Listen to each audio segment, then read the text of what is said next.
Varicose veins కి సరైన చికిత్స కోసం సంప్రదించండి ఎవిస్ హాస్పిటల్. నమస్తే రమగారు. నమస్తే రమగారు, స్నానం చేయకుండా ఎలాంటి పనులు చేయకూడదు? చాలా చేయకూడదు. చాలా ఉన్నాయా? ఓకే. చాలా చేయకూడదు అంటే ఏమేం చేయకూడదు చూద్దాం. సినిమాటిక్గా కొన్ని వ్యవహారాలు నడుస్తుంటాయి జయ.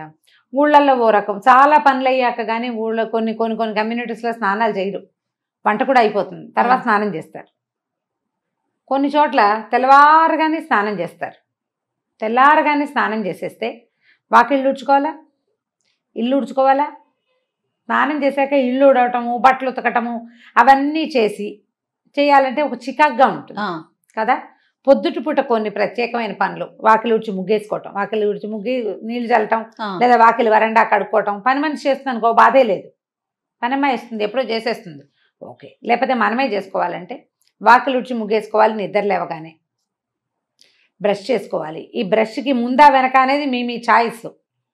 వాకిలి కడుక్కోవటం దానికి బ్రష్ తోటి సంబంధం ఏం లేదు. పాచిమొహంతో వాకిళ్ళు ఉడుచుకుంటారు సాధారణంగా, అదేదో అయిపోతుంది. తర్వాత స్టవ్ దగ్గరికి వెళ్ళాలంటే స్నానం చేసే వెళ్ళాలి. పాలు కాఫీ డికాక్షన్ పెట్టుకోవడానికి కూడా స్నానం చేయాల్సిందే. స్నానం చేయకుండా స్టవ్ ముట్టుకోకూడదు అనే సిద్ధాంతం ఉన్న కుటుంబాలు కొన్ని ఉంటాయి. నాకు ఆ సిద్ధాంతం లేదు. మా ఇంట్లో మడికి పొయ్యి వేరు, మామూలు వంటకి మామూలు పాలకి కాఫీలకి స్టవ్ వేరుగా ఉండేది.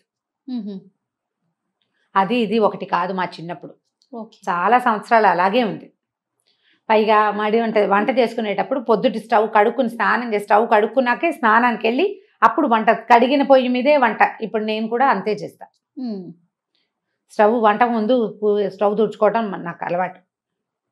ఇప్పుడు ఇలా సిద్ధాంతంగా చెప్పలేకపోతాం. వాళ్ళ ఉద్యోగాలు, వాళ్ళ అవసరాలు, పిల్లల స్కూళ్ళు, మగవాళ్ళ ఆఫీసులు, వీళ్ళ సొంత ఆఫీసులు, వాళ్ళ ఇంట్లో ఉన్న పెద్దవాళ్ళు, ఇంట్లో ఏదైనా దేవతార్చన ఉంటే అక్కడికి వంట అందించటము, అన్నం వండేసి పొద్దున్నే దేవతార్చనకి ఇవ్వటము, ఈ బోల్డ్ వ్యవహారాలు ఉంటాయి కదా, దాన్ని బట్టి చేసుకుంటారు. స్నానం చేయకుండా దేవతార్చన చేయకూడదు, దీపారాధనలు చేయకూడదు, దేవాలయానికి వెళ్ళకూడదు, ఇతరుల ఇంటికి వెళ్ళేటప్పుడు స్నానం చేయకుండా వేరే వాళ్ళ ఇంటికి వెళ్ళకూడదు. మనం పక్కింటికి కాఫీ పొడప్పుకి అయితే పర్వాలేదు, ఓకే. కాఫీ పొడప్పు అయితే, కాకపోతే పొద్దునే వాళ్ళు ఎవరైనా పిలిచారు, వాళ్ళు స్నానం వచ్చాక చేద్దామని వెళ్ళకూడదు. వాళ్ళ ఇళ్ళ నుంచి వచ్చి స్నానాలు చేయకూడదు, అది తప్పు. ముచ్చట్లకి అట్లా వెళ్ళకూడదు అంటారా? ముచ్చట్లకైనా, ఏదైనా తాంబూలం తీసుకోవటానికైనా, ఎవరైనా గబుకొని మనకు అవసరం వచ్చింది ఏదో తెచ్చుకోవటానికైనా, ఒట్టి కాఫీ పొడి గురించి కాదు, కాస్త పెద్ద వ్యవహారాలు. ఎండెక్కాక స్నానం కాకుండా కొంచెం పొద్దెక్కక ముందే స్నానం చేయటం మంచిది. ఎవరైనా కూడా ఆరోగ్యం. బయటికి పనుల మీద వెళ్ళే వాళ్ళు స్నానం చేసి వెళ్ళాలి ఖచ్చితంగా. స్నానం చేసి దేవతార్చనో లేకపోతే ఒట్టిగా దేవుడికి ఒక నమస్కారమో చేసుకోవాలంటే స్నానం చేసి వెళ్ళాలి. ఎప్పుడు కూడా ఇంట్లో నుంచి బయటికి వెళ్ళేటప్పుడు, సాధారణంగా బయటికి వెళ్ళటానికి కాదు, పని మీద వెళ్ళే వాళ్ళు స్నాన నియమం ఉంచుకోండి. ఒకవేళ మీకు అలాంటి నియమం లేనట్టయితే దీన్ని యాడ్ చేసుకుని చూడండి, మంచి పాజిటివ్ రిజల్ట్ కనపడుతుంది. రాత్రికి స్నానం చేస్తాం అంటారు, రాత్రిపూట స్నానం చేసి పడుకుంటారా? రాత్రిగా స్నానం చేసాం, పొద్దునే స్నానం ఎందుకు అని మొహం కడుక్కుని వెళ్ళిపోతారు. స్నానం చేయకుండా కార్యాలయాలకి వెళ్ళకూడదు. ఒకటి, లక్ష్మీదేవి సహించదుట వీటిని. ఓహో, అది యాడ్ చేస్తే తప్ప మనం పని చేయము. మరి సూర్యోదయం అయ్యాక స్నానం అనేది మన నియమం. రాత్రిపూట స్నానం అసలు ఆరోగ్యమే కాదు. ఎండాకాలం చెమట్ల కుండలకి ఏదో 8-9 నీళ్ళు పోసుకుంటాం, కానీ అసలు రాత్రిళ్ళు స్నానం హెల్దీయే కాదు, చాలా బ్యాడ్ హెల్త్. సాయంత్రమే చేయ, చీకటి పడుతూ ఉండగా స్నానం చేయొచ్చు. రాత్రిళ్ళు పడుకునే ముందు అన్నాలు తినేసి పడుకునే ముందు చెమట పోస్తుందని ఓ బకెట్ నీళ్ళు పోసుకుని పడుకుంటారు చూడు, వీళ్ళకి వాతపు బాధలు అధికంగా ఉంటాయి. ఆయుర్వేద వైద్యులు వద్దని చెప్తారు. రాత్రిపూట స్నానం చేయకూడదు. గర్భవతులు చేయకూడదు, బయట పీరియడ్స్లో ఉన్న వాళ్ళు చేయకూడదు. తర్వాత డెలివరీ అయిన వాళ్ళు, కొత్తగా డెలివరీ అయిన వాళ్ళు, పిల్లలకి పాలిచ్చేవాళ్ళు, వృద్ధులు, మెనపాజ్లో ఉన్నవాళ్ళు, తర్వాత ఏమో ఒళ్ళు నొప్పులు అవి బద్ధకము హెచ్చుగా ఉండేవాళ్ళు రాత్రిళ్ళు స్నానం చేయకూడదు. ఇంకెవరు మిగిలేరు? అదే కదా కదా, అందరినీ చెప్పేసాం. ఇంకెవరు మిగిలేరు? ఇప్పుడు రాత్రి చేసిన స్నానాన్ని లెక్కెట్టుకుని పొద్దున్నే నీళ్ళు పోసుకోకుండా బయటికి వెళ్ళిపోతే అదేం ప్లస్ అవ్వదు మనకి. పిల్లలు కూడా కొంతమంది స్కూల్స్కి వెళ్ళిపోతారు రమ్మగారు, నైటే చేసాం కదా అనేసి పొద్దున్నే బ్రష్ చేసుకుని వెళ్ళిపోయే పిల్లల్ని కూడా చూశాను నేను. సూర్యోదయం తర్వాత స్నాన విధి అత్యావశ్యకము. మన ఆధ్యాత్మికమైన వ్యవహారమే ఇది. శుభ్రత కూడా స్నానం చేసిన మొహానికి చేయని మొహానికి తేడా ఉండదు, మరి ఉంటుంది కదా ఫ్రెష్నెస్. నీళ్లు మన పైనుంచి బాడీ పడతాయి. ఫీల్ అవుతుంది ముందు. అది మన మొహంలోకి వస్తుంది కదా, పైనుంచి మొహం కడుక్కుంటాం, మొహం కడుక్కుంటే వచ్చే ఫ్రెష్నెస్ మొహం కడిగినట్టే ఉంటుంది కదా. స్నానం చేస్తే ఉండే ఫ్రెష్నెస్ బ్రహ్మాండంగా ఉంటుంది. తర్వాత ఏంటంటే బ్లడ్ సెల్స్ యాక్టివ్ అవుతాయి. సన్నీళ్ళు పోసుకున్నాం అనుకో జల్లుమంటుందా ఒళ్ళు ఒక్కసారి, ఆ జల్లు అనగా నరాలకి సత్తు వస్తుంది. స్నానము అత్యవశ్యకమైన విధి. అది మడికో దీనికో అంటే ఏదో భగవదర్చనకి మాత్రమే అనుకోకండి, మీ శరీరానికి మీరు చేసే అర్చన స్నానం అంతే. ఇది ఒక గుడి కదా, దేహమే దేవాలయము అన్నారు. ఆ ఆత్మ ఇందులో నిలబడింది. ఇది ఉన్నంత వరకు ఆత్మ హాయిగా అందులో ఉంటుంది, ఈ పిచ్చిగూట్లో. దీన్ని శుద్ధంగా ఉంచాలి కదా, దీన్ని యాక్టివ్గా ఉంచాలి, ఆరోగ్యంగా ఉంచాలి. ఇది ఉంటేనే అది ఉంటుంది, ఇది లేకపోతే అది ఉండదు. అవును. ఆత్మారాముడిని సంతోష పెట్టద్దు మనం. స్నానం చేయండి, అదే పెద్ద సంతోషం. తర్వాత సంతోషాలు మిగిలినవి. స్నానం చేయటం, అన్నం తినటం, వేళకి నిద్రించటం మానవ దేహానికి అత్యంత ఆవశ్యకమైన విషయాలు. కాబట్టి పూజ చేసుకోవాలి పొద్దున, దేవతా నమస్కారం చేసుకోవాలి పొద్దున్నే. మనకి విధులు చెప్తారు. మన కార్తీకము, మాఘము, వైశాఖ మాసం ఉదయకాల స్నానాలు. కనీసం ఆ 3 నెలలు 2 నెలలని చేసేయడమంటారా నాయన అని ఇలాంటి వాళ్ళు ఉన్నారండి. ఆ 2 నెలలు ఖచ్చితంగా పెట్టారు.